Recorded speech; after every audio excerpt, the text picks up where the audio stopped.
Alright everybody, we are back with gradient painting. This is part 4. I do apologize for the long hiatus. Chaos erupted. And as always, a quick review of the tools for your viewing pleasure. And last time, I made a gradient scale of tints using the darkest gray tone that I made using the aqua and the dark gray. So, I am using the aqua to make a tint chart.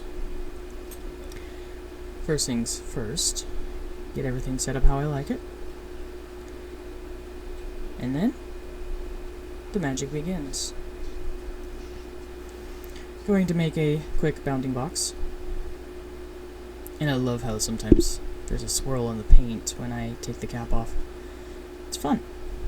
But the bounding box is there to allow me to show what the original color, or hue in this case, for the art professors, teachers, and majors out there. I wanted to make sure that I have a bounding box so that way I'm including the original color, as well as the white, that I will be adding that color to make my tints. Now, a tint is, once again, where you're adding white to a hue, or color, to make it lighter. Well, when we're painting, we actually want to start with the white and slowly add in our hue in order to make our tints. And if you want your tint to be darker, you're gonna have to add more.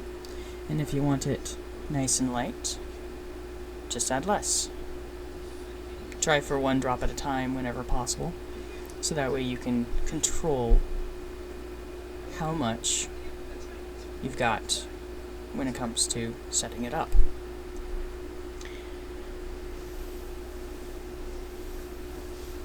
Now, it's not precise doing the one drop at a time thing. You're gonna have to eyeball it and play with it. Now, as I have said in previous videos, if you are going to do additives such as iridizers or even glow paints, glow powders, you really want to add that to the white because it will actually affect your tints. You want to add, if you're doing it with colors, even changing the colors, you want to put that in with the lightest color because it will affect your results. If you want to have, say, a bright, shiny orange that is just iridescent and sparkly, holographic even, if you want to add in holographic glitter, you're going to need to add that to your yellow. You're going to need to add that to your lightest color because once you've achieved that shade of orange you want, and then you add those in, it's going to affect that. So, being proactive helps combat waste. That's just how it seems to work sometimes. In this case, I'm starting off with just one little drop at a time.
And there I go drawing that 7 backwards. Well, throughout all these videos I've been doing every number upside down and backwards, so I'm kind of surprised that that's the first real true flip up I've had.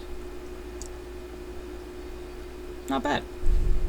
Now, as you can see, with me only adding 1 drop at a time, I've got a fairly smooth gradient going from white to 6 drops of color. It's very smooth, no real large jumps. That's kind of what you want to go for when making a gradient chart. There's no hard or fast rule when doing these things, so when I say drops, it's really going to be approximate.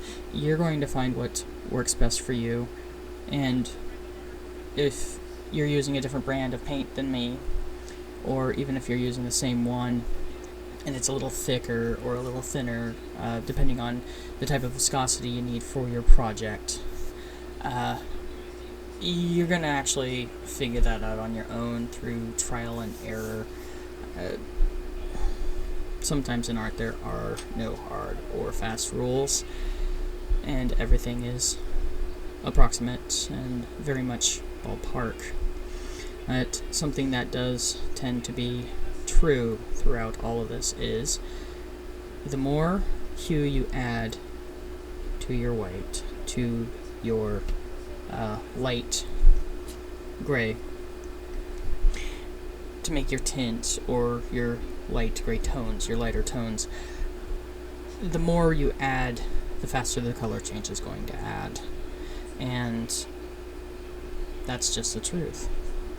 Now with the medium gray and dark gray, I actually added those onto the hue that I used onto the aqua, and it changed the temperature. In this case, I'm doing the gradient, so that way I can show that when you are making tint, you're not changing the temperature, you're actually changing the intensity of the hue. In this case, making it less intense. That's ultimately what tints do, what tints are for. Making the hue less bold, less intense.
Now, the last few steps in this gradient chart, the jumps are definitely more abrupt and more sharply defined. That is because I'm adding more to each batch.